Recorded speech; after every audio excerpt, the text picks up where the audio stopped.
aqui é a Giovana e a nossa aula de hoje será sobre tempos verbais. Você sabe a diferença entre tempos e modos verbais? Muitos acreditam que ambos se misturam, mas na verdade, um é complemento do outro. Na nossa gramática, os tempos verbais são presente, pretérito e futuro.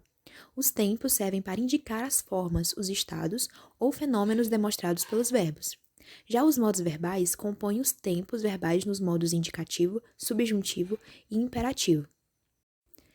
Vamos começar com os tempos verbais. Os tempos verbais são recursos que indicam o momento da ação do verbo em relação ao momento em que se enuncia essa ação.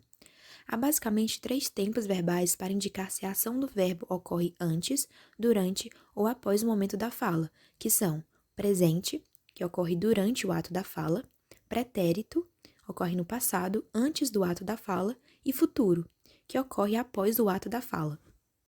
Como dito, o presente expressa um fato que ocorre no momento da fala, como por exemplo, agora Maria dorme.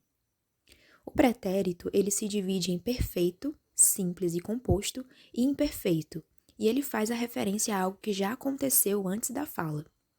O perfeito simples anuncia que um fato começou em um momento anterior ao da fala e que foi totalmente concluído, como vejamos nesse exemplo.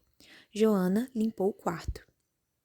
O perfeito composto indica um fato que começou em um momento anterior ao da fala, ficou em conclusão, mas o fato se prolonga até o momento presente da fala, como por exemplo, Mário tem estudado muito para a prova. O tempo mais que perfeito faz referência a um fato que ocorreu antes de outro já ter terminado, como vejamos na frase: quando você chegou, sua mãe já tinha saído. O imperfeito expressa um fato ocorrido, mas que não foi completamente terminado.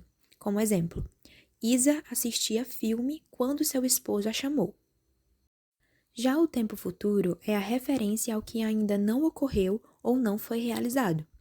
No caso do futuro do presente simples, ele faz referência a algo que deve ocorrer em um futuro próximo ao momento da fala, como por exemplo, amanhã lerei o jornal na hora do almoço. O futuro do pretérito simples indica que algo pode ocorrer posteriormente a um determinado fato passado, como por exemplo, se eu tivesse dinheiro, reformaria a casa. No caso do futuro do pretérito composto, ele expressa um fato que poderia ter ocorrido posteriormente a um fato do passado. Vejamos na frase: se você não tivesse gastado tanto, teria dinheiro para viajar. O futuro do presente composto expressa um fato que deve ocorrer após o momento da fala, mas concluído antes de outro fato futuro. Como, por exemplo, antes de terminar o expediente, João já estava pronto para deixar o recinto. Agora vamos ver brevemente os modos verbais. Os modos verbais indicam a posição da pessoa falante face à ação verbal. Os verbos podem ser utilizados de diferentes maneiras, conforme a significação que se quer transmitir. Há 3 modos verbais: o indicativo, uma ação tida como real ou certa de acontecer; o subjuntivo, uma ação tida como hipotética ou duvidosa de ocorrer; e imperativo, uma ação expressa como ordem, conselho, pedido ou proibição. O modo indicativo transmite uma ação certa e real. A pessoa falante apresenta uma posição de certeza e segurança, exprimindo a ação com precisão, como vejamos nas frases. Ontem eu comprei um livro novo. Meu pai costumava almoçar neste restaurante. Já o modo subjuntivo transmite uma ação possível, porém incerta, que ainda não foi realizada e que está dependendo de outra.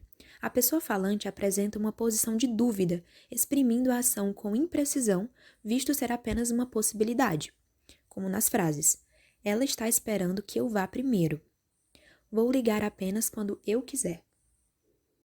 E, por fim, o modo imperativo transmite uma ordem, um pedido, uma exortação ou um conselho. A pessoa falante exige algo, exprimindo o que quer que a outra pessoa faça.